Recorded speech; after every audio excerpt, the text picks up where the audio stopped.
I've toured with Gene, and like not toured, but I've had a show with Kiss up in Fort McMurray 12, 15, 13 years ago. It was the biggest show ever up there. And I got to hang out with Gene and Paul for half a day here and there. I didn't spend the whole day with them, but they were around and I got to talk to them, sit on a couch and talk to them. And that was like, for me as a kid growing up in that era, I was like, oh. I'm not starstruck ever, not against, with musical acts. Even when they had the face paint and everything on? It was crazy though, seeing them. But it was surreal going like, Do they do their own paint? No, I don't think, no. I don't know.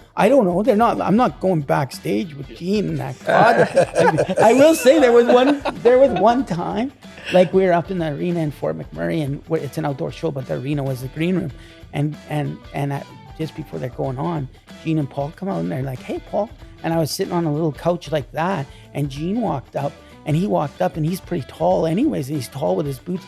And his cod piece was about right there. And I know that's a little off, but I'm like, can you move that thing back, please?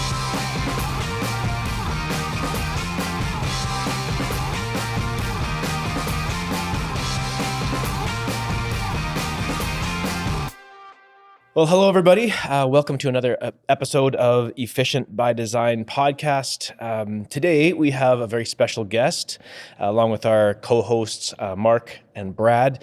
And today we have Paul Biro, who is a manager, promoter, and works with Sakamoto Agency, and all kinds of country music stuff. So just as a way of introduction, why don't you lay out what that means, what that agency is, what you do, just to fill our people in a little bit. We have an entertainment company called Sakamoto Agency that actually has kind of three other divisions underneath it, which is a management division which manages artists, and we manage 3 artists. It has a radio promotions and DSP service company attached to it.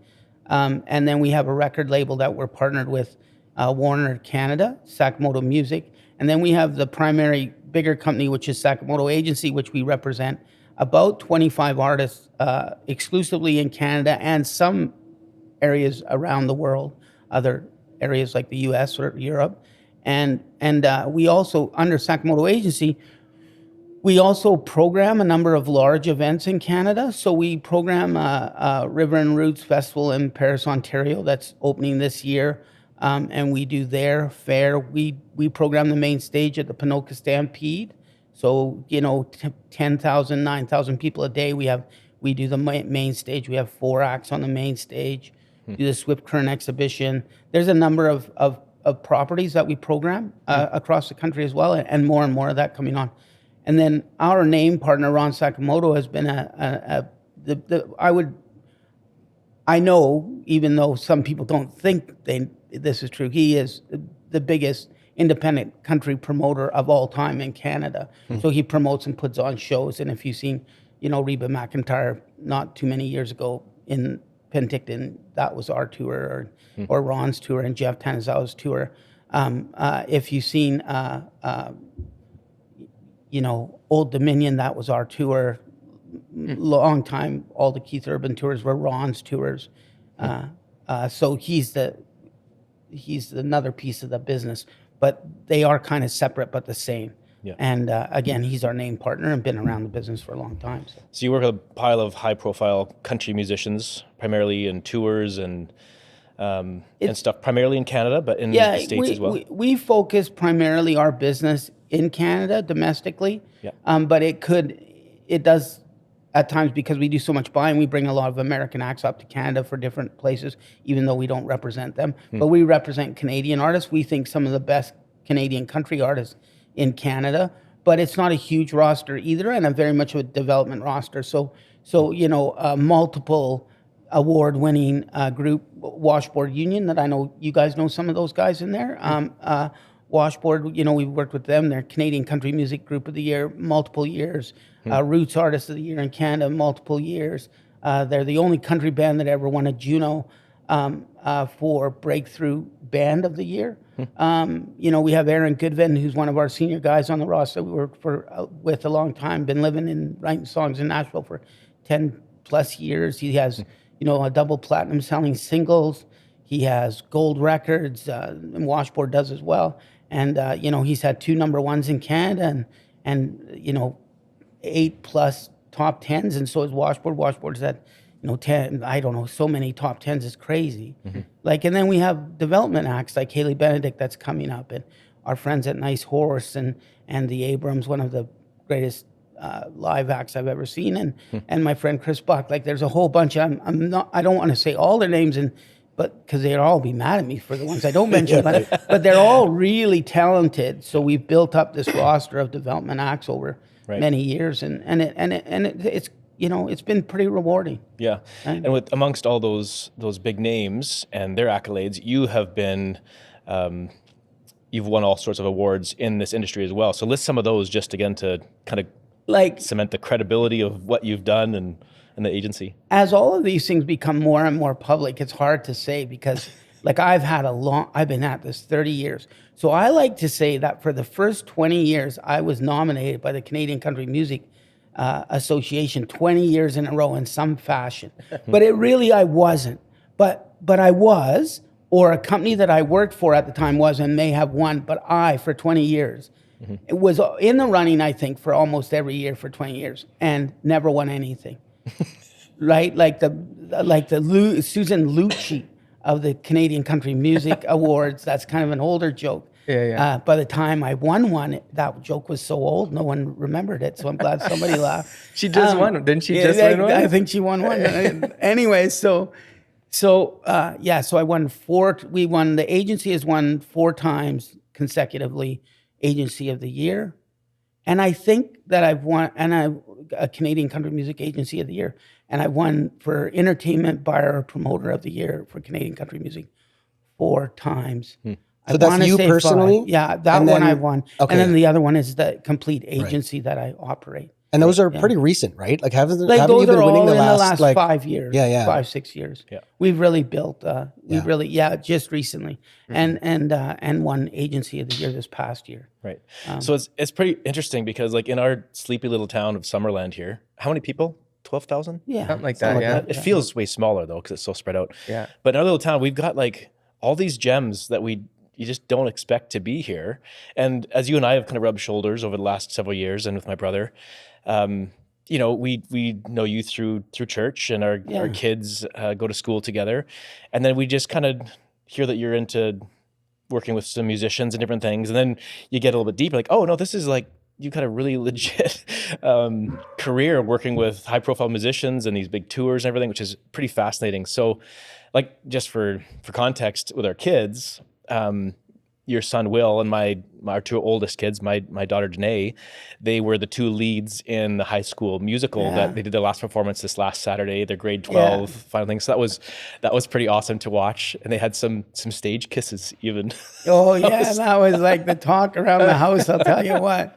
Yeah, it was crazy, and they both did so good, and it's they grew up together, right? And they grew up in our church that we go to, and I'm a Christian guy, and I really feel like what I've done for work for 30 years has actually been my mission field. And I try to act differently in the business, and it may end up being the thing that kills me, in many ways. But I've tried to, but it's really hard because you're dealing with people's lives and your own family's lives and others people's lives.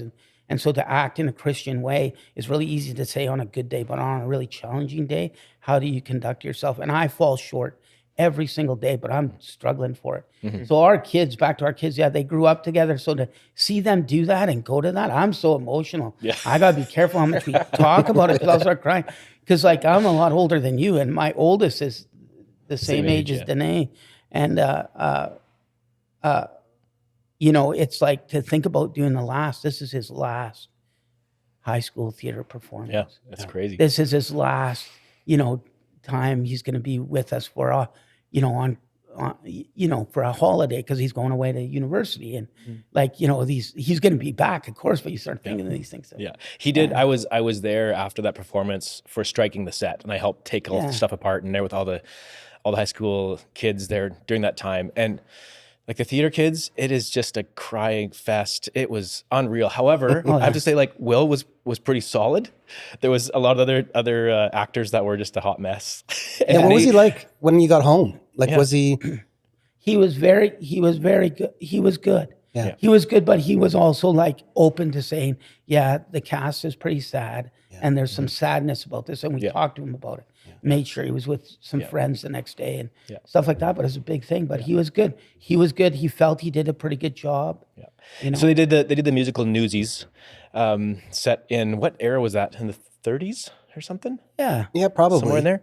Yeah. And so Lee, Will had the lead role, and ton of acting and dancing and singing, and Danae had the lead role. So that was awesome. Super talented too. Like as soon as he started with his like New York accent, I was like, dude, you got this dialed. Like it was so good. The way he carried himself, he's a talented boy. Thank you. Yeah. I would say all around Will's, I'm new to town. So it's like coming in, meeting Will. I'm like, who is this guy? He's unbelievable. Yeah.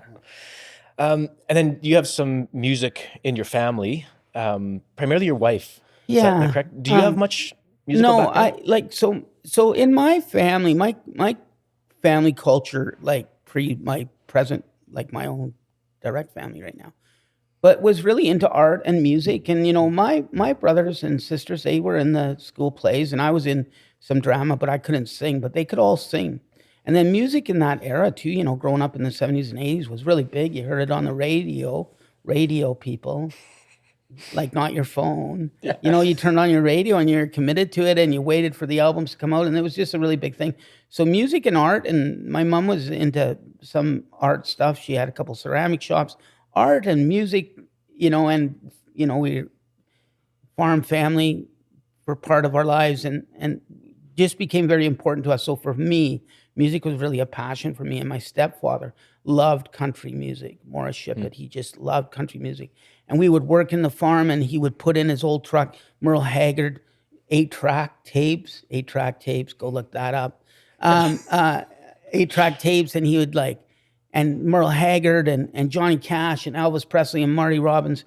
And I just fell in love with the content of this music. And I used to always say, and I haven't said it for years, it wasn't about how this music made me, how it sounded. It was how it made me feel that mattered. And that lyrical content is what drew me to country.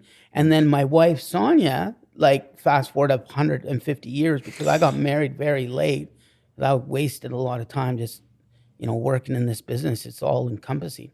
But Sonia's a amazing singer, soprano. Played with you guys lots when you guys played at church. She's been a worship leader for 20 plus years. She's been on lots of records. Her voice is, some backup on records. She's backed up some pretty substantial artists. She had an opportunity to sing with Celine Dion at Saddle Dome with a group of her girlfriends, and they were the featured kind of local singers. And she's been around a lot. So for us, and I'm a creative artist. I'm a crappy painter and drawer, and I have a big mural thing in my house that I do. So art is just really important to us. And why it's really important to me kind of ties back to my faith a bit. It really is about ongoing creation. I believe that sincere art, when created properly by a human being, is ongoing creation of God. And it's the best of us as human beings. That's what I think about. And so that's what really tied me to this thing. And I really feel, and Sonia gets sick when I say it, but because she's heard it for so many years, I really feel called to encourage the creative spirit. So that's a big part about what I do. So our family's very musical, and both of my boys, Kingston and William, has certainly inherited their mother's voices. King's actually quite a good singer. He doesn't like singing in front of people. Yeah, I haven't heard him sing, but he's quite the piano player too, isn't he? No, he doesn't play as much as Willie. Willie was the piano guy? But and King's got a little rap thing he does. He's got a whole kind of another thing. But so we're pretty engaged, and music is a big thing around our house for sure. Cool. So to kind of tie this back to the trades industry a little bit, I mean, music on the job site is a huge thing. And amongst the trades, I would have to say through my building career, a radio or someone's playlist was always going on the job site. Brad and I, having worked together for so many years and having grown up with a lot of music in our past, the style of music that we like isn't so mainstream to probably most tradesmen. I mean, I grew up listening to old like 50s rock and roll tapes as a kid, mixtapes, and got into blues and funk and jazz. And we both played in jazz band stuff, and we played music together, a lot of improv. So we actually probably taken more of a liking to country in the recent few years. Yeah. But on the job site for most of my career, I would say that what we heard all the time from other crews and what my employees wanted to have on was always country radio. That was like always the case. So there is this connection to this kind of blue collar, hardworking background with country music and the trades. Would you say that's kind of been your experience? Yeah, I would say through the years of what we listened to. Yeah, I think there's something too about country music. Like when country music is playing on the job site, for some reason, guys feel more comfortable to sing to the country music as opposed to some, even rock song or like that. If it's country, they'll just let loose and start singing. There's something about the country music that just gets you singing. They hardly ever break out to Beyonce. No. Right? Break it out. That's right. Yeah. I mean, it's such relatable content. I think that's totally it. And like country music is based in a blue collar, working, poor background. It comes from, the South and so many deep roots and comes from a rural living. In Canada, it's more like it comes from the rural lifestyle. And then, but those lyrical content and lyrical stories of country music has always translated to everyone. It translates outside of the blue collar world, but we see it all the time. Like most of our guys that come out, like most of the people that come out to lots of our shows will be working people, and they come out and they love country, and that's what they love, and they've been doing it, and so we get to know lots of them. And I come from a blue collar background. I mean, my dad was a farmer here in the valley, orchardist and a trucker, and I had my Class 1 license as soon as I could, and paid for my university education or my college education with, oil patch trucking money, and fought my way back and forth to the north for a few years before I had enough money to go back to school, and so those things. That's why I'm in country music, because I come from that blue collar culture, that it was so important. And those songs, when songs about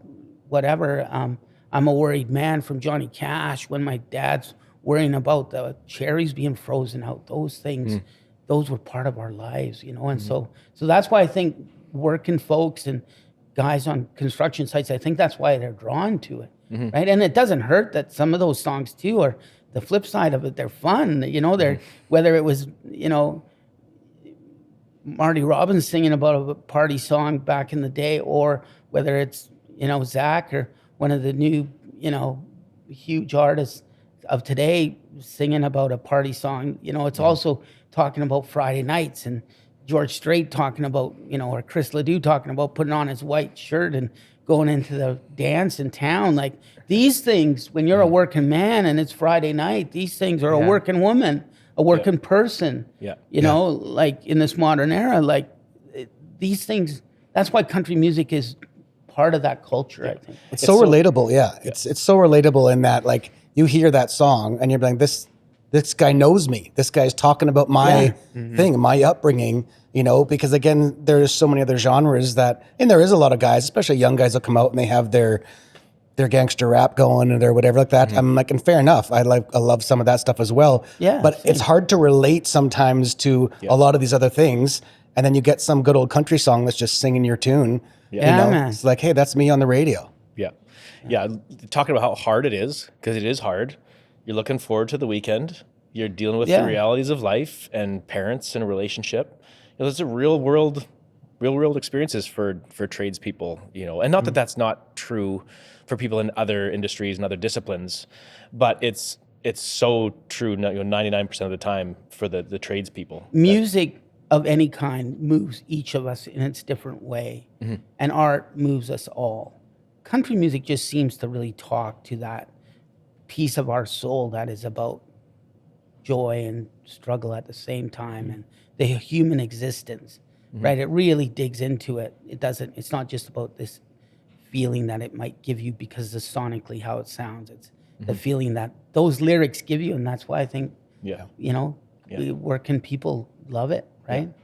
So what did you go to school for? You talked about Business, just business. Okay. Yeah, business, and with a major in marketing and kind of a minor in management. And then I took some other courses, post-secondary courses in psychology and that sort of thing. So just the way people think about stuff and consumer behavior and organizational behavior, these are things that are really exciting to me as well as the music industry yeah. and developing talent. And then, so what were like preceding kind of careers and jobs and endeavors before you got into music industry? Like I actually did quite a bit, but I did it when I was fairly young because I moved out. I did all the regular stuff. I worked at a garage. I worked for a seismic company in Alberta, and then I worked for another trucking company out there driving truck for oil field stuff. And I had a class 1 when I was pretty young, so I drove gravel trucks and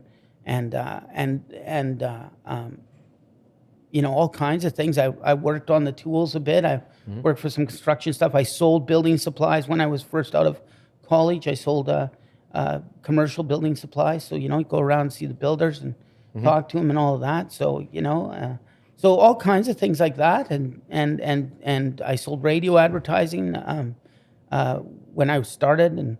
And then as that changed, once I was in radio, then I had understood how a song could go to radio, and then friends of mine asked me if I could help them, and then that's kind of where it started, and then it went on from there. Okay, that was my next question. How did that transition start? So when I went back to school, I was able to get a job at a radio station, and the radio is selling radio advertising, and it was a country station, and I got to learn a lot about the business, the music industry around that. And I had already gone to school. I had been going to school while I was taking and then already gone to school. And I just really understood what it needed to happen to how a song would chart on the radio. Then I happened to have some friends who were country music fans, and I had left sales, and I was up driving truck in Whistler, British Columbia, taking a little time off of marketing jobs and that sort of thing, just kind of getting back to my roots. And I had some friends who had a band, and they were like, hey, could you help us a bit? And I was like, yeah, sure. So I would take part of the winters off, and I went out there, and, I'm pretty young. I don't know exactly how old, but, it was 30-ish years ago. And they were like, hey, could you help us with this? And I was like, oh, sure. Okay, I can show you how to take it to radio. And then we did all kinds of crazy stuff to do that. And then they quit at some point, and I just never did. I just kept going, and then it all rolled from there. And it's been like on the business side, it's been, man, like, and I'm, I always say a good day for me in business is my family living indoors. You know what I mean? Like, it's just the way it goes. So, but So what was the transition or your original interaction with Sakamoto Agency? Well, the first day I got into the business, I'm talking the first day, some friends of mine said, hey, if you're going to help us, here's some information. And they gave me a book that had some names in it of people in the industry.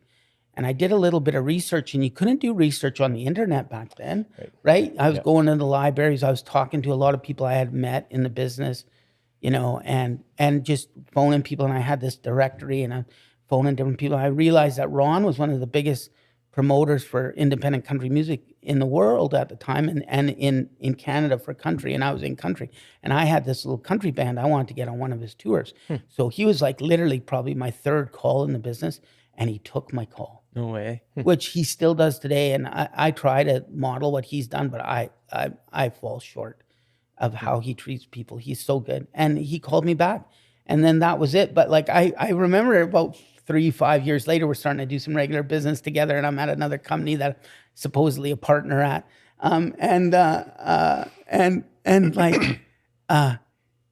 I said to him, hey, if you ever need some help, like I'm around, and I'd love to work with you.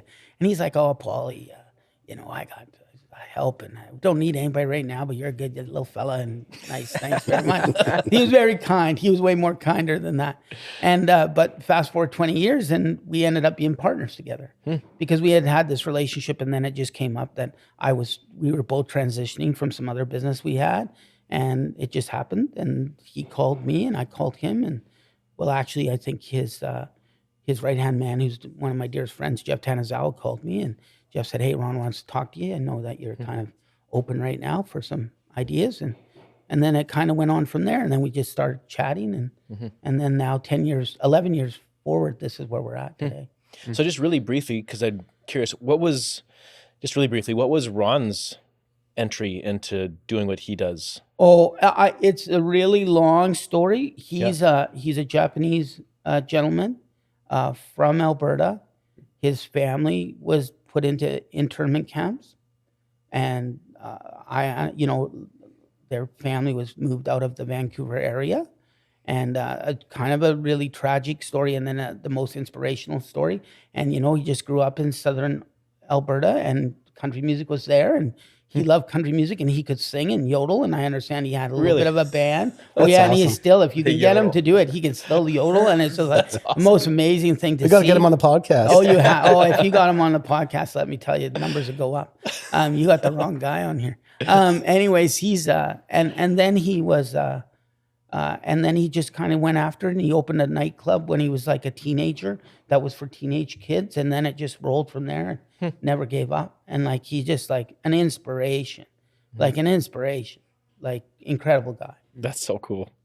It's cool that you say that, like he's such a genuine, nice, kind person to go through that type of adversity. You could see someone coming out of that just rough, ruthless, and cutthroat, and to have someone that comes out of that experience is such a what you say is such a great person. I will say this: like Ron doesn't put up with Ron. He's a pretty serious guy at the same time, but he's really generous and really sweet too. But he's no dummy. Like he knows how to do business, right? So, like I never, and just been a great mentor and partner for me and a friend, and right. Yeah, I think there's some universal stuff though too in what you were saying that, you didn't like. There's some unsaid things there where he noticed you probably way early on, and that your consistency, your character, the things over the years that then caused him to come back to say, call Paul. Like when you said that his right-hand man called you and said, hey, you're open to some things, and then you end up being partners together.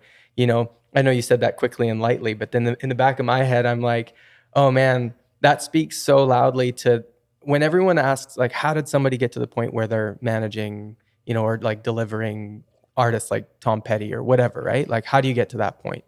And it's like, oh, it's just being a good person. It's just being a man of your word. It's picking up the phone, being kind. You talking about him being such a kind person and not having to take your call when you were trying to do the band thing. And then all the way to the point where you become partners together in this, Oh, it just, you never really know what's going to go on. And I think that you're right. I hope that you're right about some of the things that you say. I'm not sure that's the way my business works. I'm not sure that's how I guess it works. there's some cutthroat stuff too, right? Oh, in the business. Very so you can't, much. Yeah.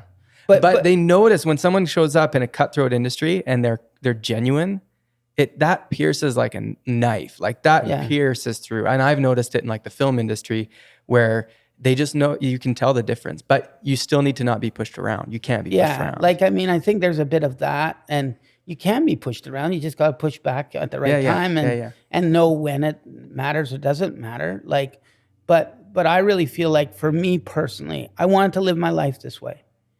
So people can question like, what is success and where are you at? But I wanted to live my life and do business this way. And if I can't do it the way I want to do it in an ethical and caring manner for people, then I just won't do it. I just won't do it. Like, and so at this age, and so that's really interesting for me. But that you're totally right. The only reason for me, I'm not going to say for everyone, but for me, the way that I've just been Brad and I touched on it in a minute. I physically have died in this business twice. I had a quadruple bypass surgery at 30 something. No way. But I also is like I've gone through lots of changes and I'm still here. And I will do business today for a baby artist and for a way bigger artist all today. And I'll just keep doing it because I know nothing else. Like I don't have a choice. And so that consistency and a consistent way in doing business is why I've been able to feed my family and keep doing something that I really, really love to do every single day, even on the bad days. Yeah. Even on a hard day, I want to do this. This is what I do. I find it fascinating that well, your questioning of Mark as he's kind of laying out, you know, the multiple years of consistency of how you were operating, and then how Ron eventually then maybe saw that, and then you became someone that rose to the surface as someone he'd want to partner with, and kind of giving credit to your consistency over the years as being why maybe Ron looked to you and thought, I think I know who this person's like, good person to partner with. And for you to respond, maybe, I'm not sure, maybe that's part of it. And a few things come to mind to me in regards to like building business and reputation that have been true for me over the years, for sure, that are hard things, which are basically like trying to be a good steward of the situations I find myself in, the opportunities that I'm presented with, and not burning bridges. Yeah. In business, I have found, you know, it's so common in the trades, and I'm sure it's the same in all these other endeavors as well, that there are a lot of egos, there's a lot of insecurity, and they are coped with and dealt with by people, I think, over posturing and kind of these, I mean, there's some really crude ways that it's said on a job site where people measure against one another. Mm-hmm. They're trying to push each other around, and they're criticizing the other trades, and it's always somebody else's fault, and they're quick to pass judgment on somebody and piss somebody off, and they just burn bridges left, right, and center. And you never know what implication that's going to have down the road. You don't know what doors you've just closed, what opportunities you've removed yourself from by your interactions on a daily basis with the people that you're surrounded with. As a point of example, there was an employee that I had for a couple of years, a guy from town. So we're in Summerland here. Penticton is a town just south of us. That's another fairly small place. And I had a guy working for me. We had a crew of about 12 guys. We were working on this great big multi-hundred, I think it was like 230 lot subdivision. There's about 100 tradesmen on the property at any given day. So it's probably 3 or 4 framing crews, multiple plumbing, roofing, all these different crews. So I had this one employee, local guy from Penticton, and been on with me for a couple of years. He was a bit of you could tell he had some edges to him. He was somewhat entitled and a bit of a hard case to work with. And payday came, things were totally fine. We had like weekly meetings with the staff, make sure things are happy and that, everything's all at peace and things are good. I always had an open door policy with my employees. If there's ever issues, come and talk to me. I want to address things at the front end of things. And so payday comes around. And so coffee time, I'm handing out checks for everybody. Okay, have the checks. Great, thanks. Guys go to their vehicles to grab their snack or coffee or whatever, and we finish coffee break and we come back to work. Where's so-and-so? I don't know. Oh, I saw him got in his car. I went down to the corner store to grab a snack or something. I'm like, oh, well, maybe he got hung up or well, wait a minute. 20 minutes goes by, he hasn't come back. I'm like, what is going on? And so I call him. I'm like, hey, you coming back? He's like, no, I quit. Sorry, you're done? Mm-hmm. Yeah, no, I'm finished.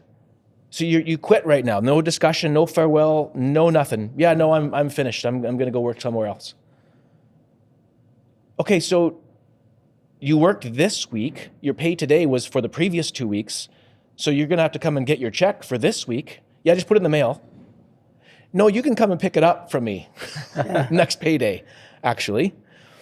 And I was just dumbfounded that here's this local guy that is willing to just shoot himself in the foot. And everyone in the area knows me and my crew. We have this great reputation. I'm known to have great employees, and this is how he's going to part ways. So the day came that he was going to get his check, his final check. And for whatever reason, instead of him coming to the site, he convinced me, or for whatever reason, I had to meet with him in person near where he lived in town. So I had to walk up to him, and I'm like, I'm doing this face to face. I'm not going to put this in the mail.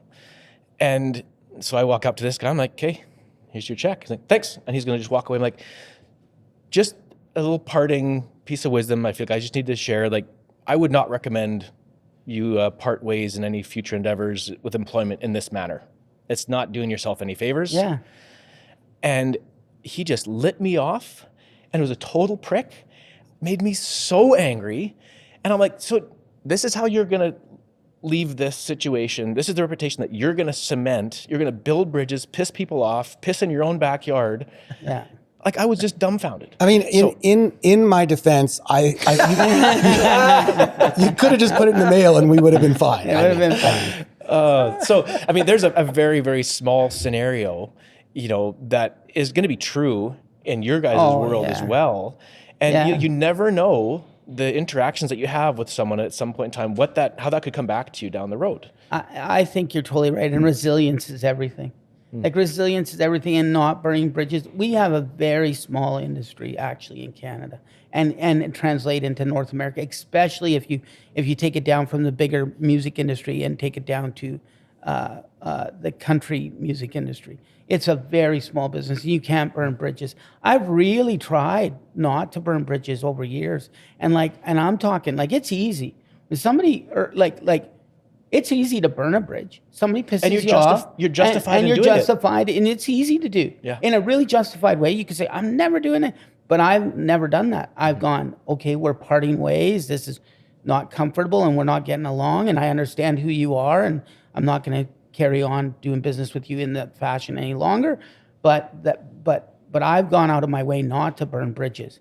Sometimes you can't help it right now.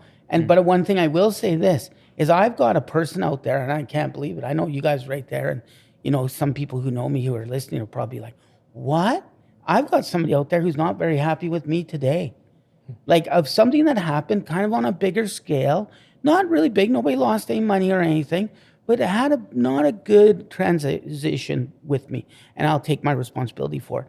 But what that person doesn't know, and they totally burned the bridge with me, 100%, right? But what that person doesn't know, and I'm not looking for anything out of it, I'm thoughtful to go, I'm going to mend that bridge.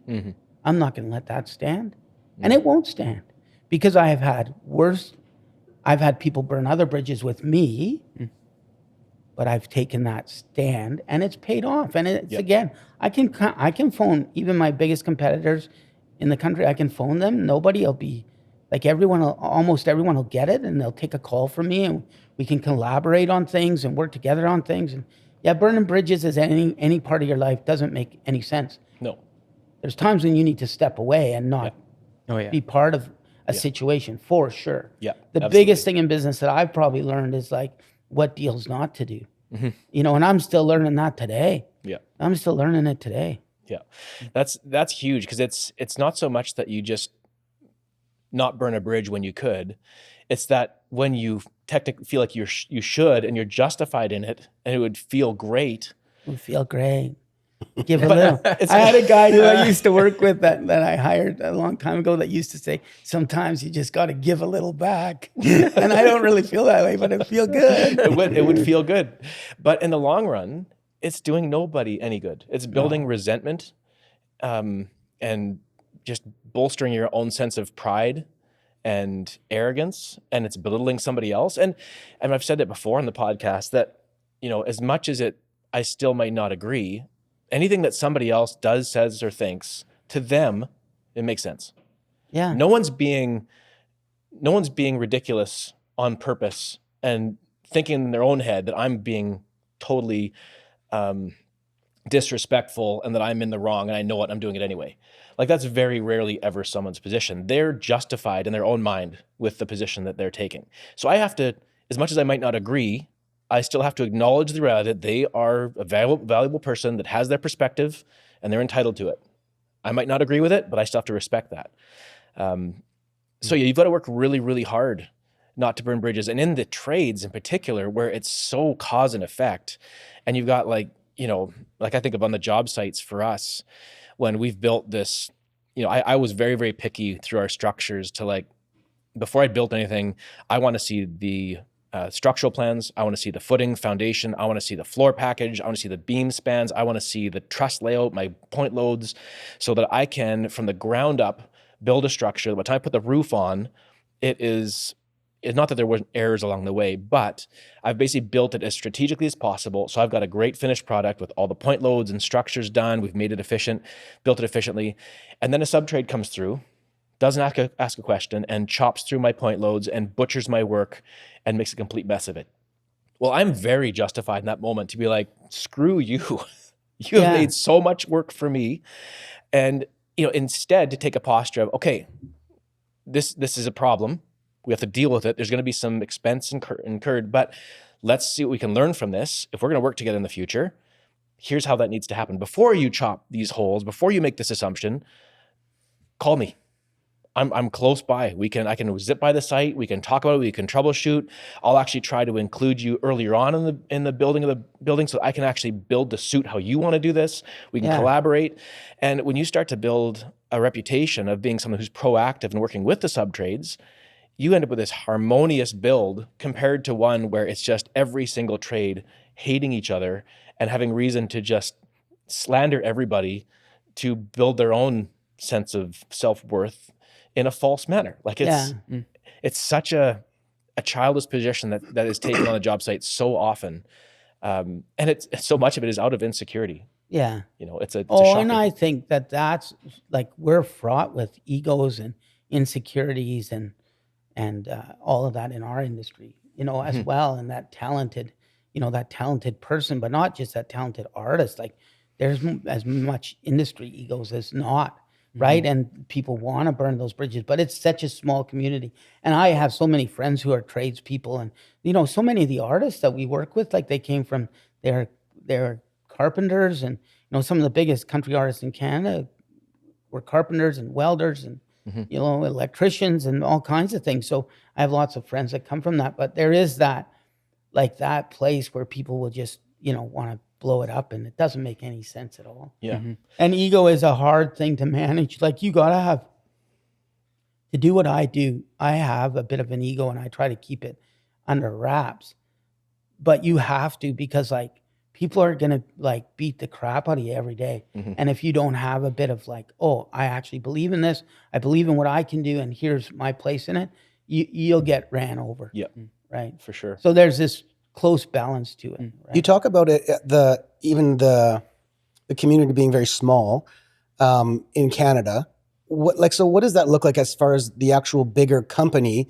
Is it the kind of thing where there's you and Ron and a few employees, or is there hundreds of employees, or do you guys contract all these other, when you're doing a big thing, you're going to have the lighting guys and whether it's how does that work as a whole? Well, I mean, for our business, it's pretty simple. There's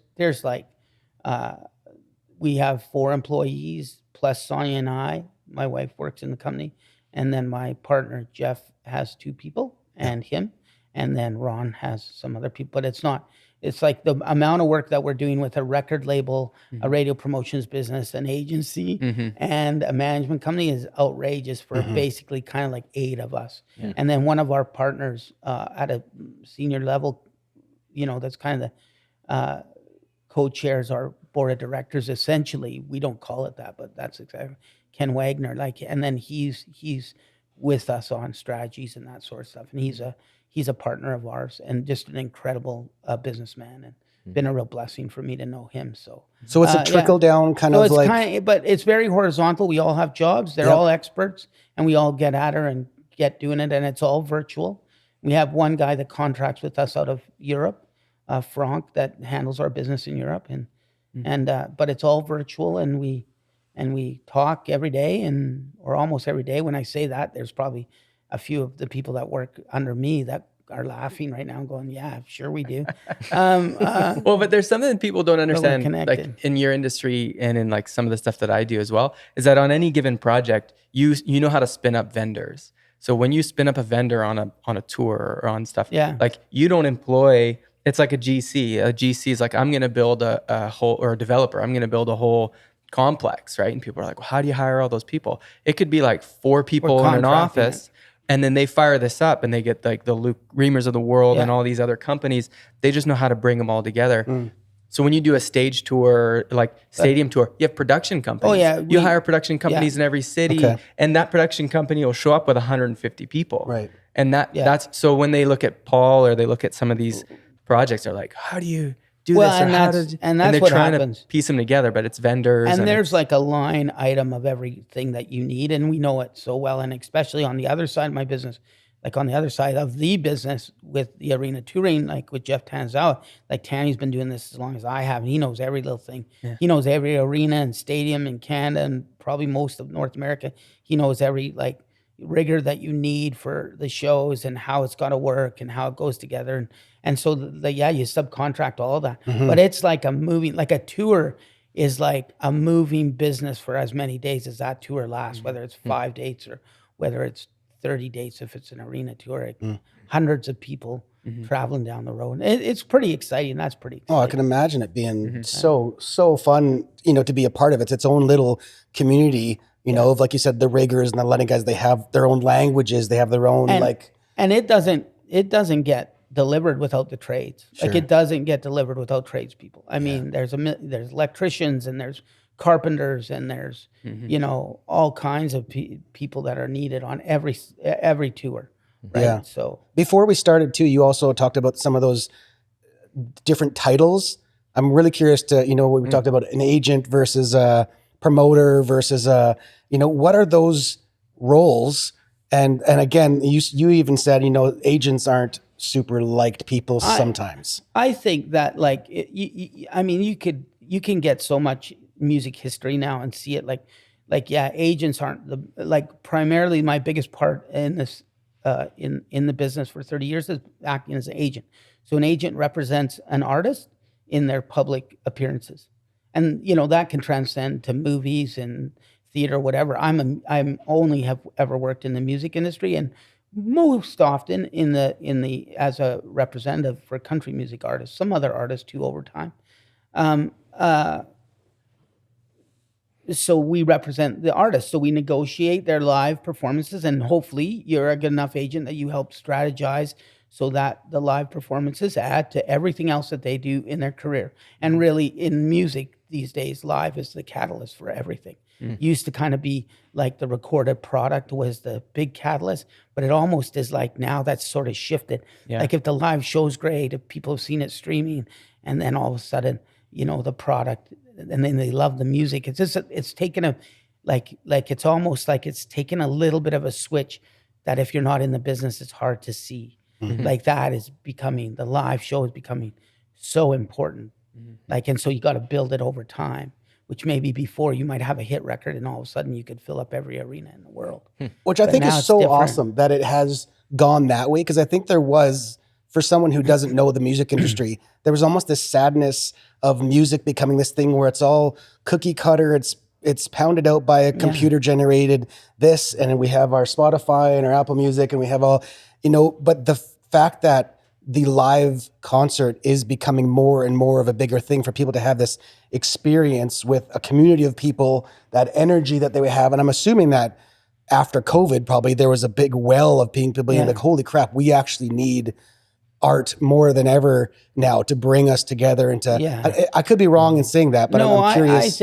I think we've seen that, I think we've seen that after COVID, people wanted to gather together and have an interaction. And then now I think we've seen a little bit of a shakeout, like some people still not coming back and more people coming out, but still some people not coming back. I think there's been a real shift in our society. Just to kind of touch on it so that we don't give up the initial question, but so an agent represents artists. A promoter pays artists to play shows and promotes a show. If you're a concert promoter, so if you're the concert promoter, then you're paying the artists. They're coming out, they're doing a show. You're setting up all the marketing, all the production, everything. You're putting it on sale, and you're paying them a certain amount of money, and then you're going to split afterwards the profits at the higher levels. Sometimes it'll be a flat guarantee for different kinds of events.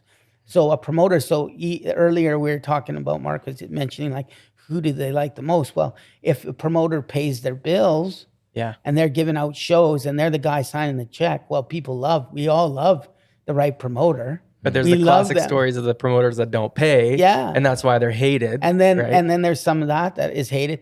Lots of people don't like agents because like my job is to leverage the best deal I can for my artist. If I'm just, or if an agent is just representing artists, because at times I represent both, like I represent a venue. So their job is to get the most money they can or do the best deal. I like to say more than money for the artist. That might not be the most money. In fact, many often it's not the most money you can get, but it's the most money that you can get so the promoter or the venue can be successful at the same time. Because if they're both successful, artist and promoter, venue, successful at the same time, I get to book it again. So that means I get to make a living again, but my artist will make a living and that venue will be a good customer forever. So having that synergies, and that's not always what's been looked at.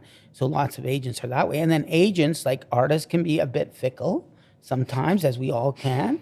And like agents can get a bad rap because they're doing their best. And sometimes you make 100 calls and you only get one yes. And that can be very difficult because very often for the agency, maybe not agents in this world now, because, you know, it's changed since I started, but, you know, the agency doesn't make a dime till somebody plays. So we want it to play. And again, it's a really hard business. It's a very competitive business. You have to have an ego. There's big egos in it. So that's why sometimes they'll get a lot of agency stuff. I have a funny little saying that I've been trying to cultivate for years. Like I'm trying to take the F out of the agency business, right? The FU out of the agency business, to be more specific. So I've really cultivated this idea of like, okay, we could do it differently, right? So that's the difference between agents and promoters. Now a manager, like an artist manager, manages all of the business around an artist. So they're kind of like the maybe the chief executive officer for the artist. Really, the artist is the chief executive officer.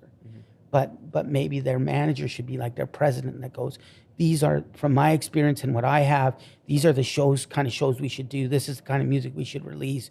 Does this fit in with what you want to do, what you see as vision for your artist? So they manage all the pieces of that. So those are kind of the three big pillars of different industry jobs as far as on the industry side. And again, like it's like the business has a bad reputation. There's tough, hard people in it. I don't think even some of the worst of them that I've met, not very many people are crooks in it because nowadays, because of how it goes on. But there are some people who are just taking advantage of people. But generally speaking, people get themselves in a bind. Like it's a very high risk business. Today, it's a high risk business for me today, right? To keep everything going and keep it pushing. I got to work hard. I got to hustle. I got to grind it out every day. And it's really hard. So people get themselves in that position. So it's not like they're always being scum, but they have inappropriate expectations of what can happen. And that can happen at every level in the business, every industry place, but also for artists. They can have inappropriate expectations. If I ask 100 people to pay X amount of dollars for you and they all say no, that's not my fault. And I can convince people to do a lot of stuff. I'm pretty enthusiastic about stuff. Right? Well, when we started like Luke and I, we were in a little band for a little while. Fantastic band, and killer band. And I remember it was funny because then, you know, when we started to realize who you were, and then you were starting to throw a few little ideas at us about like, well, you know, it was interesting. So you would have, in theory, become our agent. Well, yeah. But not just an agent. Like I've always kind of did this kind of thing where I agent and pseudo manage, and why we opened a management division. Yeah, really I was can because tell you've got this holistic. Because I did this whole thing.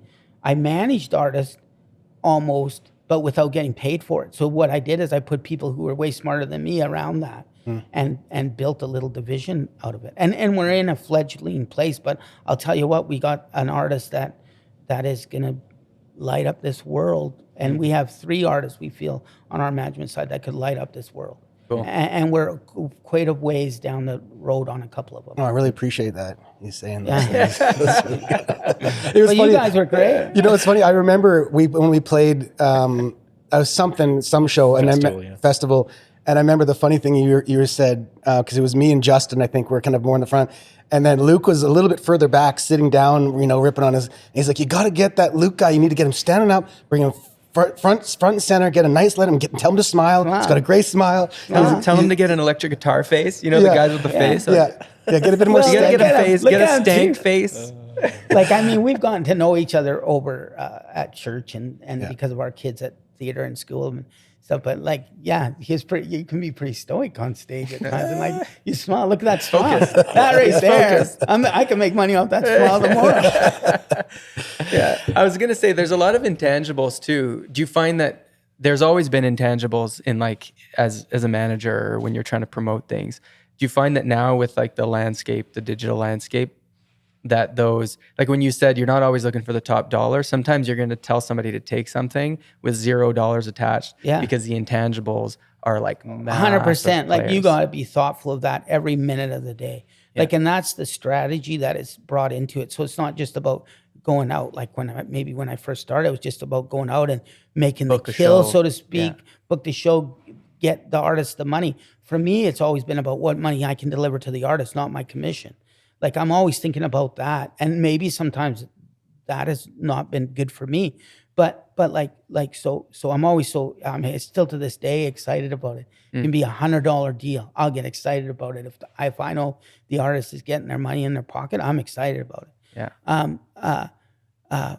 But at the same time, it's like there's so many intangibles. Like we'll do stuff for free if it makes sense, or you'll do it for a lesser price, and there's lots of other things that play into it. Are we on tour? Is there 25 dates? Is there one date? Is it a one-off? Is it a soft ticket play compared to a hard ticket arena theater play? Like there's all kinds of things, but yeah, the intangibles, and even for our business and evaluating artists, it's like so much different. Like when I started in the 90s, say, I don't remember the exact time. I was looking through some of my stuff, but like mid 90s, a lot of some of the early stuff I did, but like it's just I used to have to say, oh, we have a top 10 on radio, and we got on Much Music, or we got on CMT, and here are the 3 music articles, and here's the 1 music article in each town, because every town had a music magazine, right? Whether it was Vancouver or whatever, or had a couple for the bigger cities. And that was it. That was the matrix. And here's our sales for this year of records. Yeah. Right. That's all you had to know. Now it's like it's Instagram a complex following. sheet. It's 80 million, like Washboard Union has 80 million streams. Yeah. Gosh, I hope I got it right today, because I haven't checked. Frankly, it's probably 100 million today or whatever. You know what I mean? Like you got to keep up on it. And then you still have to bring in terrestrial radio or traditional radio stats. You still have to bring all of these things play together. So yeah, you take a show sometimes because it might affect your streaming numbers. It's a brand play. It's a deeper brand play for people. Yeah, there's so much strategy to it. Yeah. To understand how it works, right? Yeah.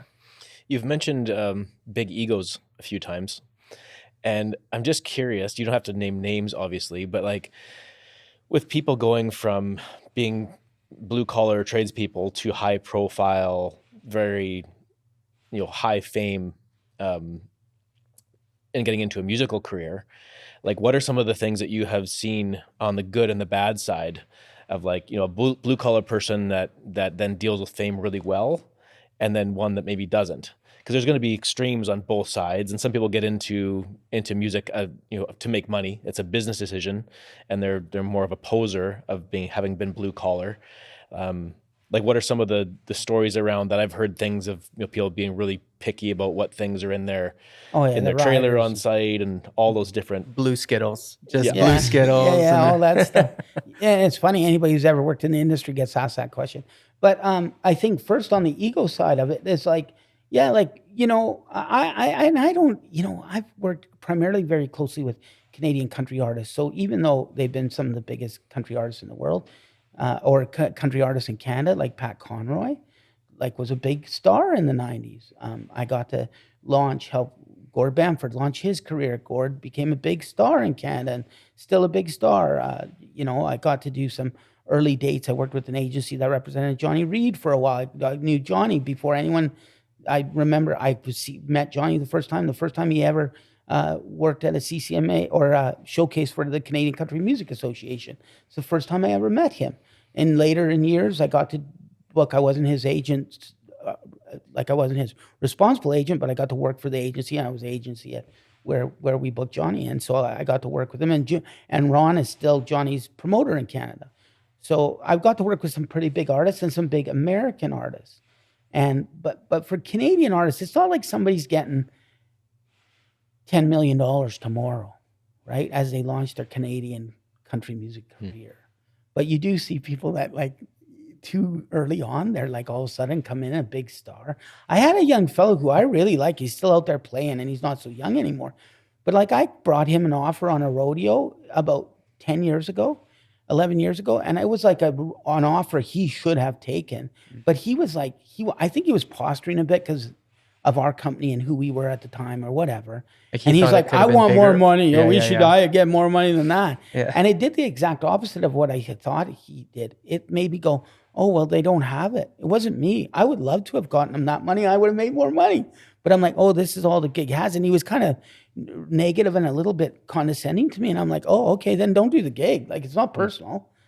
But then I never did another gig on him forever. And like, he's a guy who I probably would have represented in Canada for 10 years.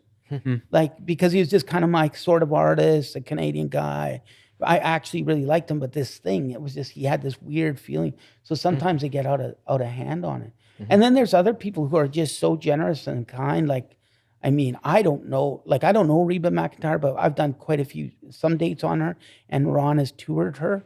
And, you know, like her, like she's a very sweet person to meet, very nice backstage, like really like in catering or whatever. Like, she's a really sweet person. And you think, wow, she's like really, she's a superstar. She's changed country music. She's contributed so much to country music in Canada. And then you see somebody like that who's so great. And then you see some person who's like got a top 40 hit in Canada. That's all of a sudden a big wheel. I'm like, Yeah. And then we see it in our own business, in our industry. Like, I'm sure I was a little strutty and putting on the shine when I was my third year in the business. Right? I'm sure I was that guy. I'm a nicer person now than I was in the beginning. I was just fighting to stay alive. I'm still fighting to stay alive in it, you know? But like, so that's, you know, so yeah, you see some of that. And it's kind of sad. And then sometimes you see people who just make so much money for a working, like any of us working folks, because I consider myself just a working guy. Like I don't make tons of money doing it the way I do it. I could have, and I can.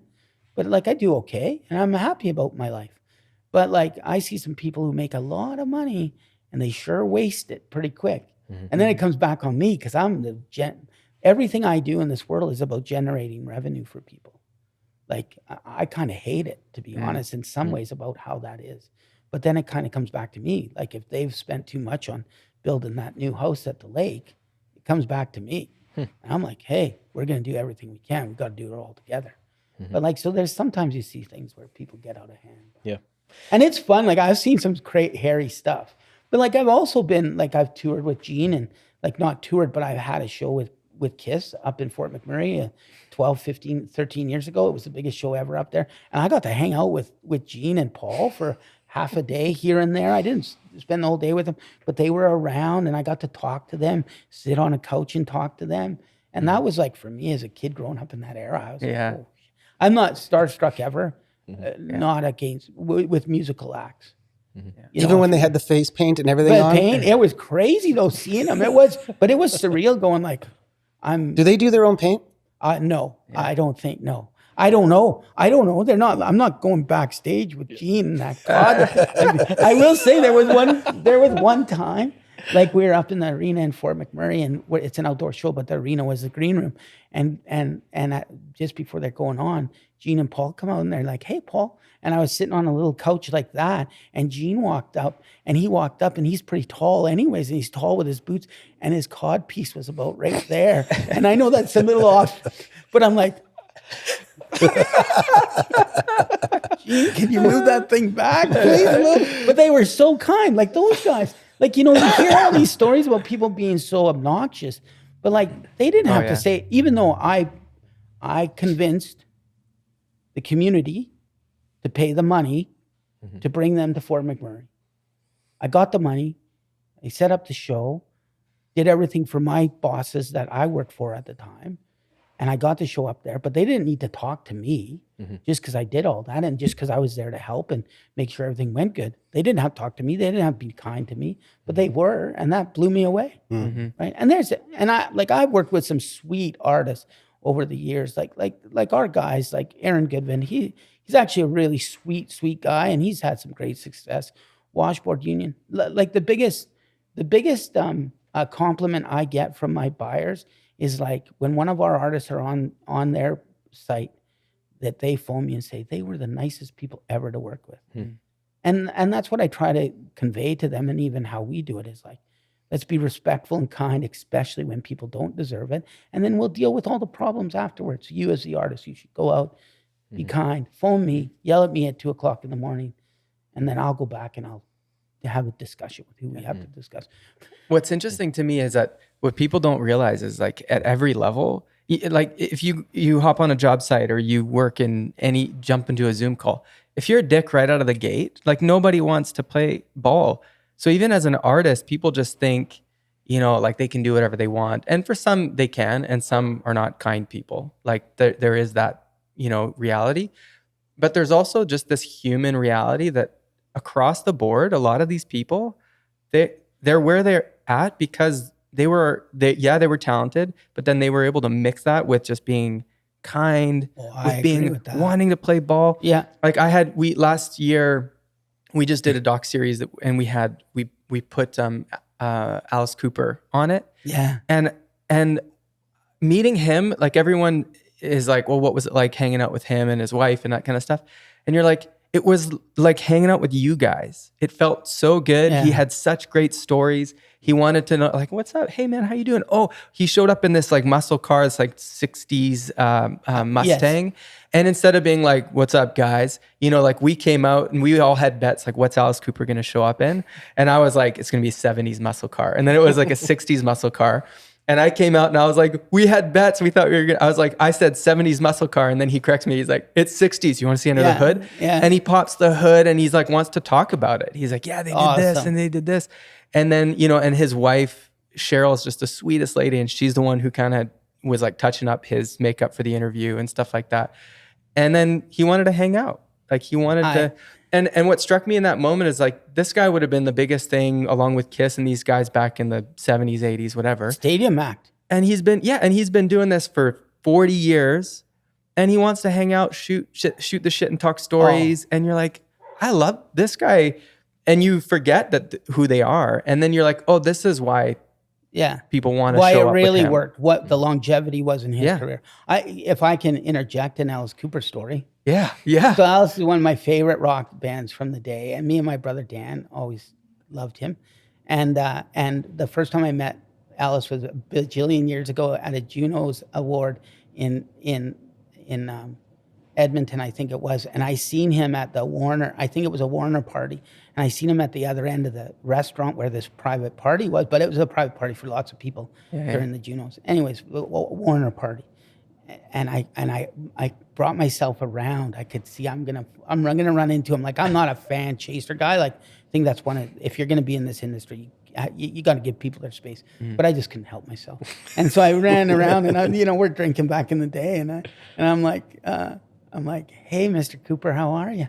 And he's like, oh, I'm good. I'm saying, man, me, and it's so nice to meet you. Me and my brother Dan had every 8-track tape you ever put out. And he laughed because even back then, it wasn't that long ago, but it was when, 8-tracks hadn't been around for 20 years by then. And he got the joke because of his age, right? So he's so sweet. And then fast forward a bajillion years later, I had booked him when I was at another company and just transitioning out of it. I had booked him probably 6 shows, I think, in Western Canada, and I booked him in all the weird places. So I had him in Kindersley, Saskatchewan. I had him in Fort McMurray. When was this? I would say it had to be about 2012. No way. And so 2013 maybe. And so I had him in all these weird little places that nobody said it could ever fit. And then it went through it.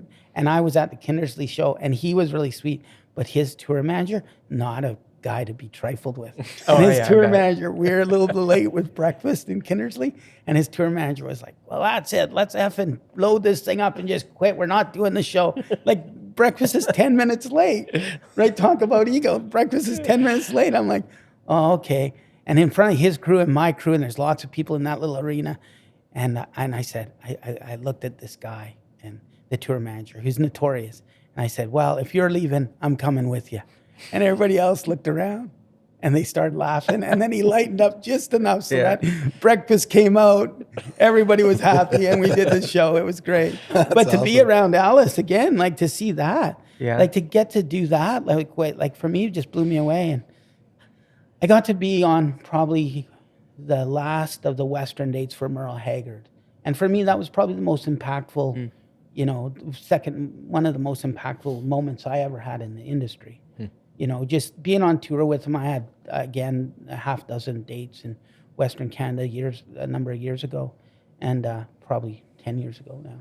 And that was really just getting to be around them. That was fun for me. Like, that was kind of like, wow, I get to do that. So in all the stress of doing business, I try never to lose that. Like when that artist, the first time that artist gets invited onto a main stage for full money, you know, the first time an artist wins a CCMA award or a Juno, the first I remember my first band, the first time I heard their first song released on radio and got played at Country 105 in Calgary. I remember that day. I remember where we were. I think the first time I heard it, we were driving back from a bar in Okotoks or something, from a gig, and I heard it and I was like, wow. And still when I hear my artists on the radio or streaming, and I still get blown away by it. I'm like, wow, that's an artist I got to contribute to and I got to work with. And it's really, it's the thing that really drove me in the business. That's really cool. That's awesome. What's the biggest show that didn't work, that didn't happen, that you tried really? Oh, I'll tell you, and I almost hate to say it. Oh, I don't know if I'm legally allowed to say it. I did have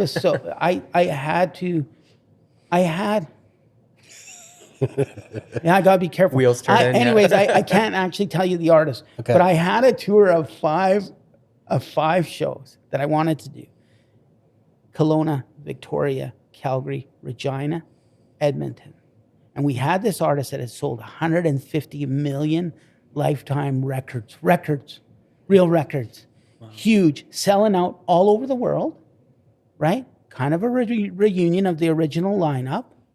Really great. Totally How many more things can you say so we can Google this later? I think I know who it is. Totally outside of my element, like totally out of country and like out there. But I got some partners. So I got my partners. I've got some other partners. I've got the building partners.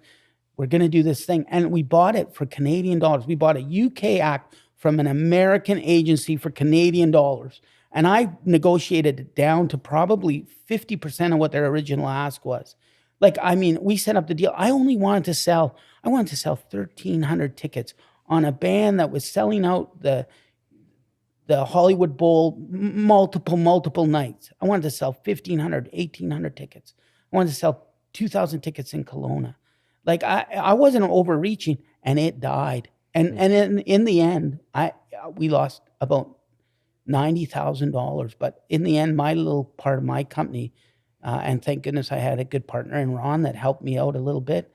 But at the end of the day, the company paid all of that back, and it all got paid out, and everything was fine. But that was like a reality check for me, and that was my So I've seen bigger deals go south, and bigger shows go bad for a whole bunch of reasons. But for me personally, that was like, oh my gosh, that hurts. Like, that's gonna hurt, right?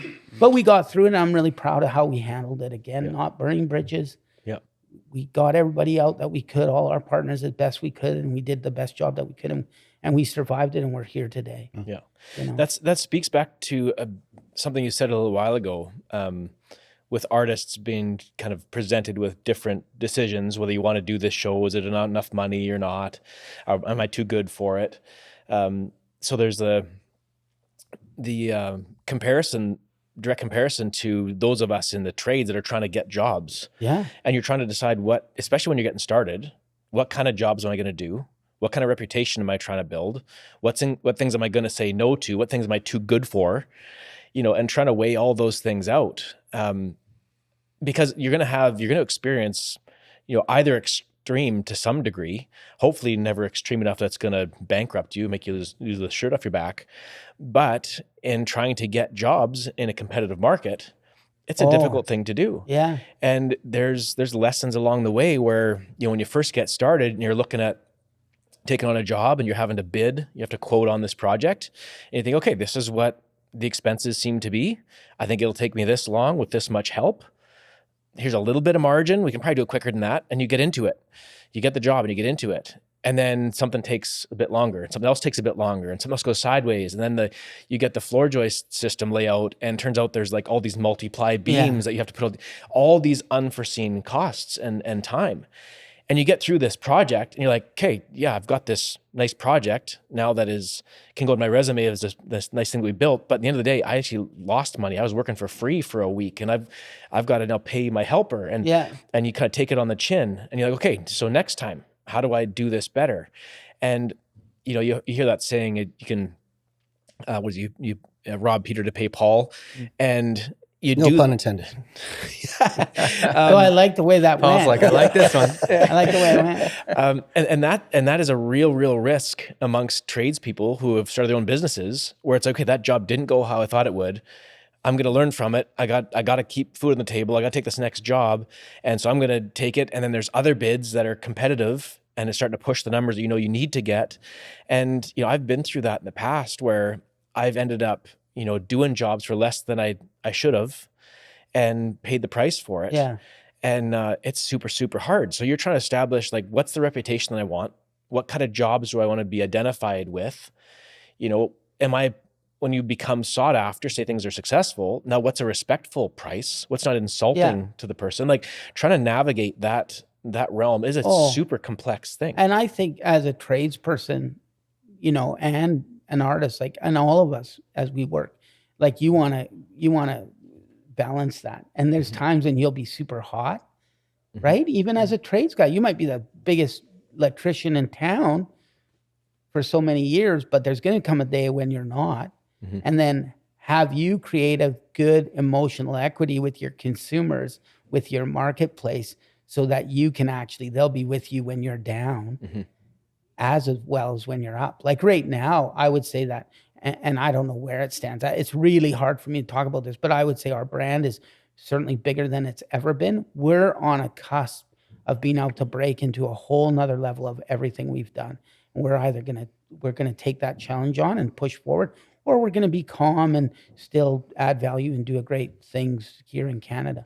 But we have a real opportunity. And is it time to do it? Is it right to do it? But it was all the little interactions that built us to this place where we have some, lots of different things we can think of. And I think that's like with a trades guy. Like, why wouldn't you want to be at least on good speaking terms with every other, like if you're a carpenter, why wouldn't you want to be on good speaking terms with every other business that hires a carpenter? Like, why wouldn't you in your industry? So that's something that I've tried to do, and I think that's really important. And we all have a bit of a career in this new modern era. We all have our own little brand. So how do you build your own little brand? Even if you're an electrician that's hired to a company, how do you become that guy that people go, oh, you're my go-to guy? Like, I know if I get that guy on my crew, I know it's going to work. And tell me if I'm wrong, but it seems from my friends in the trades, like, it can be quite transitional too. Like, one company might need 100 guys this week, and next week they need 10. And then next week, this other company needs 100 guys. So there's quite a bit of transition around. Yeah, there definitely can be. It's interesting through all those times where you're trying to deliberate what decisions to make, what jobs to take, which ones to walk away from, and trying to be, a good steward of the opportunities that you're presented with. And, there's times where, like, you got to decide to do the hard thing and see if this is a step that you want to take.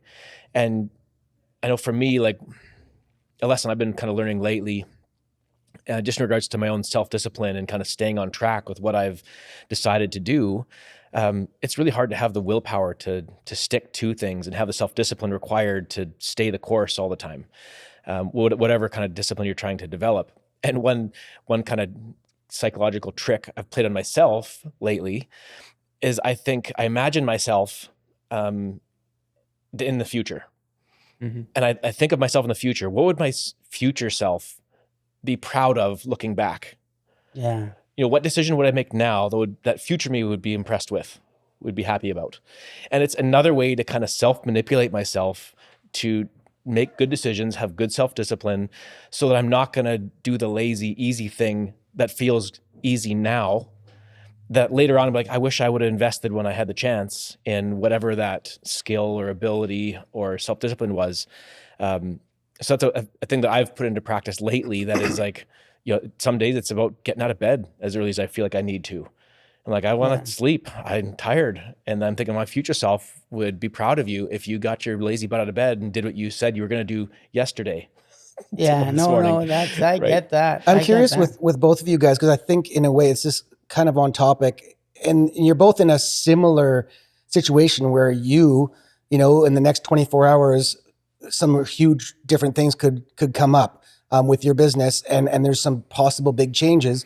And Luke, I even know with you that there is probably people on the outside too that look at where you are right now and be like, this is the time when you could just jump into it and get another facility. And now what is the process of saying yes or no to those things? And how do you do that in a way where your future self isn't going to look back and be like, why the hell did you do that? Now you're twice as busy. And now, was it like, what's the process and how do you guys do that responsibly, taking care of the people that are underneath you? And, I'm just curious of that. Well, I'll just speak into this so no one gets nervous. There's no big changes happening in 24 hours, but there's certainly awesome always. And today, certainly there's lots of opportunities that we've had more in the last couple of months than we've ever had before. Mm-hmm. We'll see great growth in 2024 and 2025. We just don't know all the directions that it's going into. And with great opportunities, there's actually stress around that. The things you dream about, you're like, oh, well, we could do this, we could do that. Like all of a sudden when those opportunities come, how do I make that work for everybody and make it healthy? Mm. These opportunities, though a blessing, are also very stressful at times to wander through them. So for me personally, I'm just prayerful about it. The actual way that my business works today was through prayer and fasting, except for I'm not a very good faster. I'm more like prayer and snacking, right? If we want to bring that little spirituality into it. So the way it looks today is really like that. And then so I do a bit of that and then just kind of figure out where it is. And it is this really balance. Like for me, my people that work with me are family to me. I love them. I love my partners. Like I want nothing but the best for them, and I want my family to live indoors, and have a good life and get to be safe, and that's all that's my biggest motivation. So what's the balance in that? And sometimes I think for me is like I'm not always the best fit for somebody either, whether it be an employee or whether it be an artist or maybe a venue that we book all their program all their stuff for. Sometimes we're not the right fit. So knowing when to let some of that go too is important, I think. Yeah. Right. But yeah, those decisions, those are hard decisions, man. And I mentioned today, like we'll probably there's lots of opportunities out there and we're just really navigating which way are we going to move? What buttons are we going to push? What are we going to push up? And what do we need to reestablish and relook at? Those are hard decisions. Yeah. What comes to mind for me, as there's potential for growth and expansion and different things, it's super complex. But if I try to simplify it down to some kind of basic practices, I think for me, as I see potential in the future, I think first of all, I'm not going to grasp for it. I'm not going to try and force it to happen. First of all, I'm going to try to make sure that I'm as good a steward of my current situation as possible. Let's make sure what's happening here and now is functioning at a reasonably good level, that I'm not going to overextend myself and shoot myself in the foot by pushing for something. So it's trying to continually better what we've got now, make sure it's secure and solid. And in doing that, when those opportunities come up, you can at least give them serious consideration because you've kind of got your foundation set. So there's certain things like when I think about this business and the size that it is and the people that we've got, I'm like, is there potential to open another facility and expand and grow? Sure, there's potential. That's definitely possible. Businesses do that all the time. The things that play into it, from the grand scheme of things, is that what we want? Do we want to grow? Do we want to to develop into that sort of a business that has 3-4 times the employees and doesn't have that kind of boutique handmade feel? Or can we actually, in that scale, can we still offer that? Like there's those big questions of what would that look like in the grand scheme of things. Similar to Paul, I very much feel that there's something about it that is beyond me, that is somewhat kind of divine. I feel like if I'm a good steward of my current situation and an opportunity presents itself, if I have the willingness to at least entertain it, look into it, and then try to be sensitive to see if that seems appropriate and if it fits. And then I get counsel from those around me. And we don't make any of those decisions, knee-jerk decisions, lightly. So here's one little, this is a great, I'm going to include you in this one, Mark. Sure. Here's a very simple little scenario that lays out a recent scenario that we went through with some decision-making. And there was like a big picture perspective and kind of a small picture perspective, and they both carried weight. So we're in the process right now of bringing in apparel to the store. So I'm not going to say what company yet. This will come out fairly soon, but we've got an apparel company that we're going to be bringing into the storefront and selling shirts and hoodies and stuff I'm super excited about. And so we wanted to get our branding on the apparel. And so we've had our branding the same for a long time and we're really happy with it. And so we were about to kind of place this order, and Dustin, who works in the storefront here, who's an artist in graphic design and all kinds of stuff, he was just fiddling around and he played with our logo a little bit and came up with this really cool little hybrid logo. Because we're struggling with like, what logo do we put where? How do we design this to make it look right? And how do we have like a little crest on the chest that's going to look good and be the right size and be part of our brand? And what do we put here? What do we put here? Move it all around. So we'd made some decisions and we're about to place an order. And then all of a sudden this new little logo that Dustin played with came to light. And he said, hey, look at this. What do you think? I was just playing with it. I had this idea. And I'm like, I really like that. What if we change and tweak it and flip this? And he's got his iPad out and he's editing it. And all of a sudden we stumble over what looks like this wicked little logo that kind of combines our triangles and the A. And it was a totally new spin on our branding. And so I'm like, this is super awesome. Like, I really, really like it. There's something about it that's like, it reminds me of like 80s retro video game even. Like it was really cool. So we kind of get all excited and I'm like, we're about to place this order for these shirts. And so I'm like, okay, this isn't really my call to make on my own. I don't get to do this. This needs to include other people. If I do this, I'm going to get myself in some hot water. So I call Mark. So Mark and I are business partners, and this is a big part of our kind of collaborations where our paths cross in the business. I think I had my phone off. So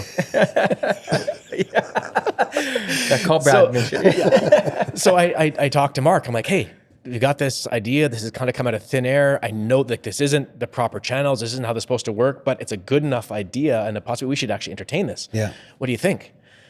And right away I can hear Mark like, and I'm like, what are you thinking? So we got to have this discussion. Sure. Yeah. He's like, well, we're trying to build a brand. We're trying to like stay consistent. We're trying to put this out there in a consistent way that matches everything else. That is really cool. And maybe we could tie that in, but I don't think it's the right move right now when we're just putting this stuff out. And for me, I'm like, but look at how awesome it is. This could be like add to it. And so anyway, there was, I wouldn't say it was a power struggle, but it was like, I was leaning pretty hard from wanting to do it. And he was saying from his side that I don't think this is actually the right decision for it. And we're trying to like, we're still fairly new and we're trying to put something out that's consistent, that's recognizable, people know. So this isn't the right move. And so in that scenario, Dustin and I are brainstorming. Mark and I are talking about it. He's talking to his team. I'm talking to my wife. And we're trying to make the decision quickly because we're trying to put this order in that day. And this is like last minute. So all of that to say, like, here's a scenario where this was not the correct way this should have come about, but it did come about. And I felt like it was worthwhile having the discussion, pursuing the idea, seeing if we do want to kind of throw a Hail Mary last second or not. And I don't think either decision would have been wrong, but after kind of leaning on those people around me that had more experience than I have, that are trying to build something that's consistent and cohesive, we ended up sticking with our current branding. and not using that new logo. And that was kind of hard. I kind of struggled with that, but I had to like step back and trust. And, you know, within a day or two later, after having kind of stepped away from it, I'm like, no, I think this is the right decision. That was cool. And we could still do it. This isn't off the table. So there's a, you know, a fairly small, inconsequential situation where there was like, you know, people who are trying to see each other's perspectives, look at the big picture. What's the correct decision? Like this isn't a make or break it business decision. This is like a, you know, a graphic on a shirt. Yep. You know, but that process was a really healthy one to go through. And it also led to some discussions that Mark and I had where it's like, hey, how do we have these discussions better down the road? Not that this was bad, but we want to work on this. So like in business, that's super, super important to continually better those communications. And again, that happens in building all the time. You know, when we would be frustrated that a plumber came and chopped something apart, I'd be like, instead of me just bashing them to the super and tearing them a new one, I'm like, where is they? Are they on the development right now? Okay, let's get the boss down here. Okay, so we built this way to do this, This happened. How did this happen? How do we avoid this next time? What do we need to do in the future to not have this be the case? Right. And that only comes out of like giving respect to people, regardless of whether or not you'd be justified in tearing them a new one. Like they're a fallen failure of a person, the same as I am. And let's try to be better together and support one another. And there's a humility that's required, but at the same time, you can't just be a pushover. You've got to stand your ground. You have to have enough knowledge of your personal discipline to like give good content and good context to your position. Sure. And then hopefully you can find a solution together. And so, yeah, that kind of synergy of like working together is so crucial. I think that's really important. And communication, like just getting better at communication. For me, it's like it's a bit of a thing because like we communicate so much now with so many people. Like I have 2,000 phone calls or texts on my phone every month. Like it's a lot. Like and I'm not lying. Like you can look at my bill. It's nutty. But like communication is everything. And then in confrontation and then I really love what you said about how you look back at yourself and did I make good decisions on that? And I love the idea of being a good steward. I've tried to be a very good steward of everything we've done, but it's hard. It's really hard to balance the vision and where we're at today and how do we get there. That is like, I'm lucky I have some really great people around me that are helping me with that, but that's been like the growth of our business over the last 5 years has been like a wild ride. What is the ever so wise sage Paul of today? What does he say to the Paul of 30 years ago getting started and and say, oh buddy, you got, what's the advice there? What are you telling to yourself 30 years ago? Wow, that's a really interesting question. And I think it would change. Could change later today. After 12 specifically. I don't know. You talked a little bit about the strut that you had. This is what I would say. Yeah. I would say, don't take them all so seriously. I don't take myself so seriously. I'm very serious about the work I get to do for people and the value I get to add to their careers or to the interactions that I have in relationship. I'm very serious about that. I don't take myself too seriously. And then I think, but don't take some other people too seriously. Because there's a lot of people I've known over 30 years in the business that maybe didn't start out as my friends, but are my friends now. And like, just like one step at a time, buddy. One step at a time. There is a little piece of me. It's a really funny time in my life, just at the age I am and where the business is. Lots of exciting things going on. But I do wonder, I had some opportunities to move to the States and work for some big companies when I was younger. There's a little tiny piece of me sometimes that goes, I wonder if that would have been a better place to be for me today. And maybe, but maybe not, because I love so much of my life here, getting to be part of this community, my wife, my children. Where I'm at today is my perfect place.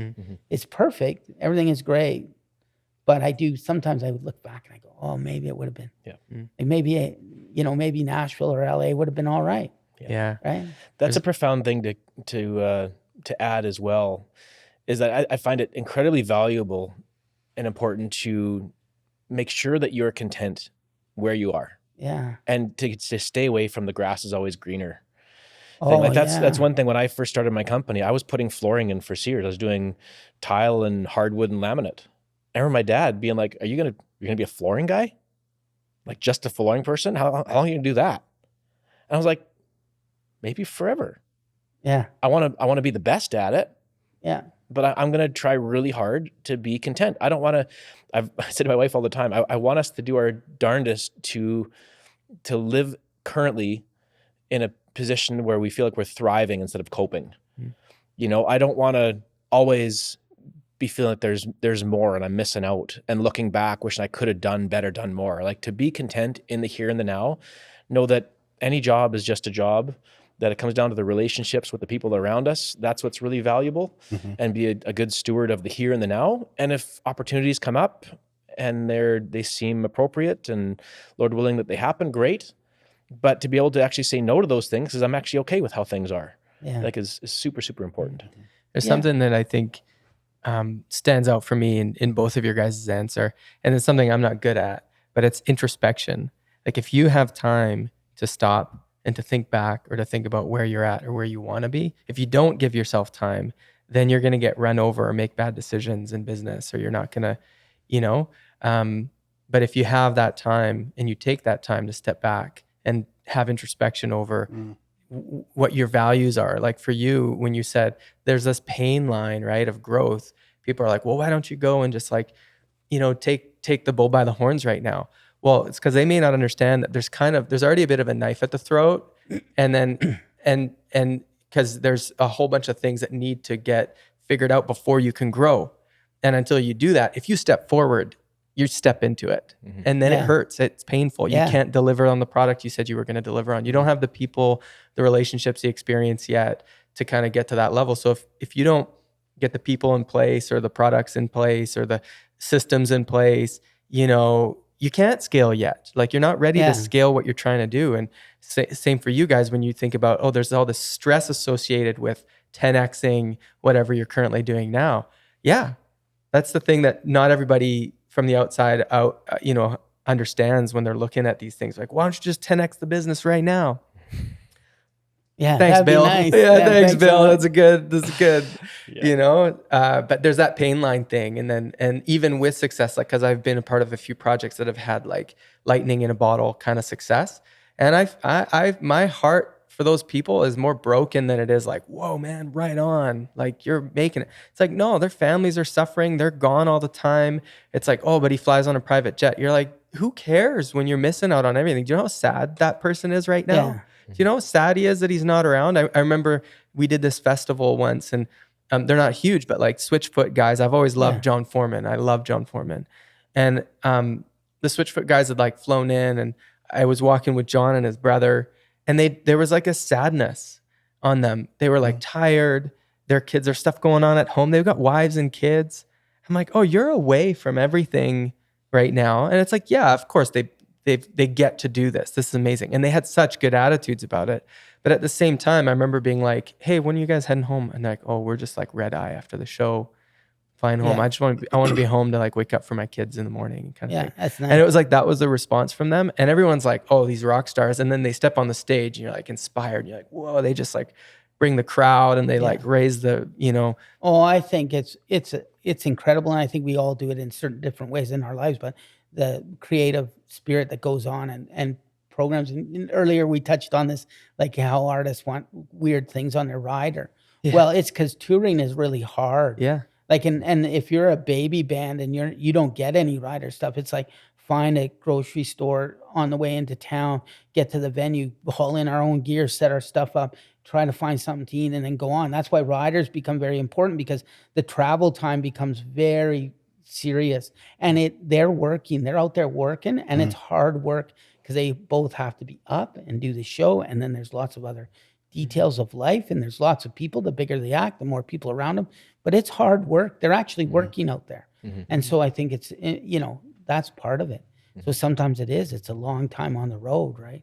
I mean, I feel that for myself. I don't go out as much as I used to, but you know, if I go out for 5 days, even on business trips where I'm away for a week, or you know, or I'm on the road with a band, when I was doing more promoting myself hands-on, it's like you'd be out there on the road, you'd be driving all night, you'd be Like, and it's like you're moving.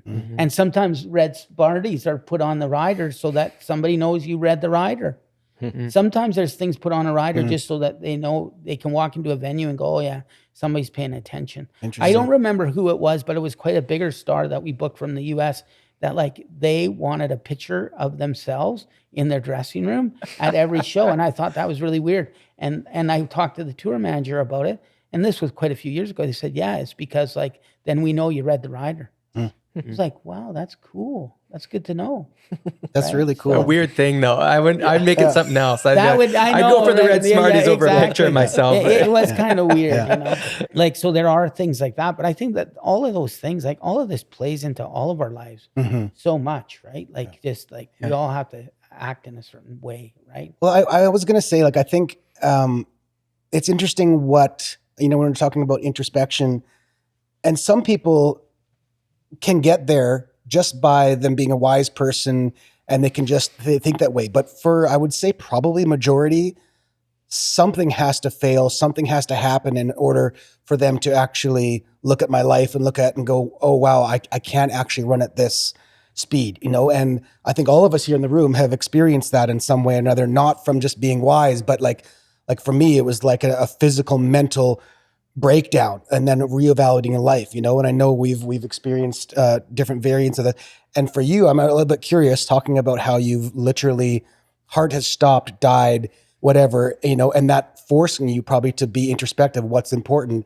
What is that like for you to be working into business and having that stress, but then having this physical thing take you right out of the game? I was probably in the business for 10 years and partnered in a company for probably 8 of those years when I had a cardiac arrest. And Sonia and I, we argue about when it was, whether it was 38 or 36, but it was like around that age, sometimes between I was 36 and 38. Tremendous issues in my family around it. And yeah, it shut me right down. And it did 2 things. That changed me quite a bit, but I've kind of been the way I am. Like for people who've known me a long time, you know, I was at my 40th school reunion not very long ago. And like people said, you know, you're kind of the same guy you were back then. I'm kind of the same. More, the big part of me, I've changed and grown. And I certainly hope I'm a nicer and better, wiser person, but I'm kind of the same. Yeah. With my illness is like the big thing that it did is it did 2 things for me. It reestablished my faith because I had a bit of an issue. I had a thing that happened, but I was actually had become more engaged in my faith and became, when I went into the hospital, I became celibate for a number of years, and I had engaged in my faith as a single guy in the business, and not many people knew about it because actually there's not that many people around it in my business that are talk about faith much. On the Canadian side, we're very conservative. And then when I got sick, I really realized that every day is a bit of gift. And today, like there's lots of challenges for me on any given day and in all of our lives, but that every day is a gift. And so it changed this little thing about me.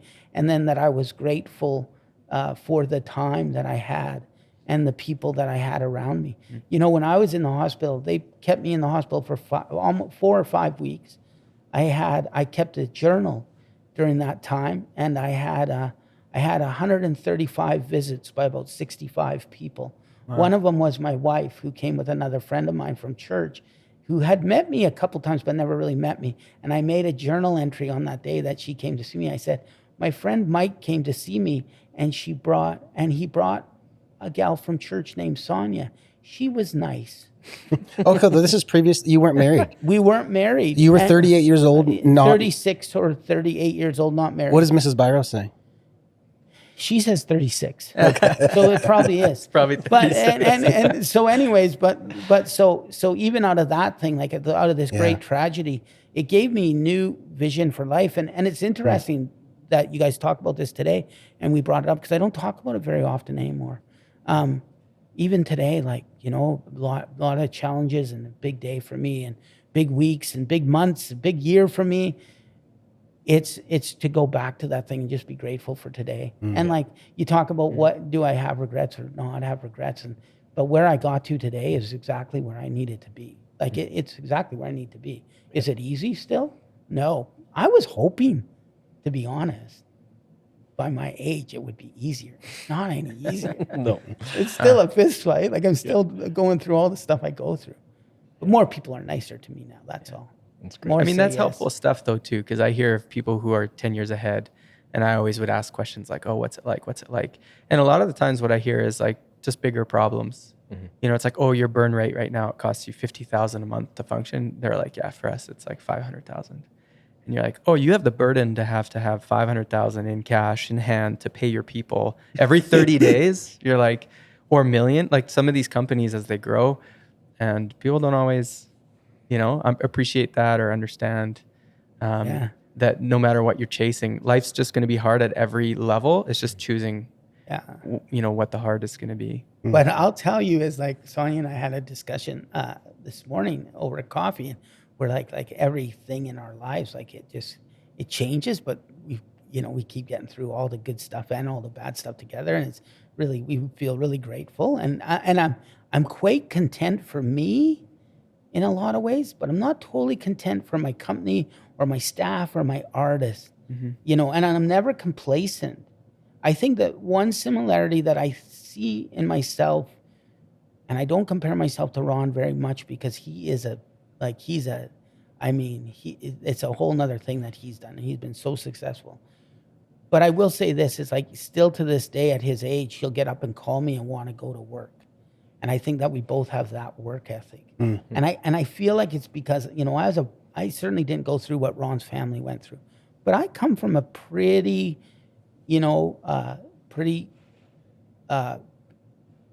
modest family, where parents were sick and my dad passed away young. And, so I still have that. I'm never complacent.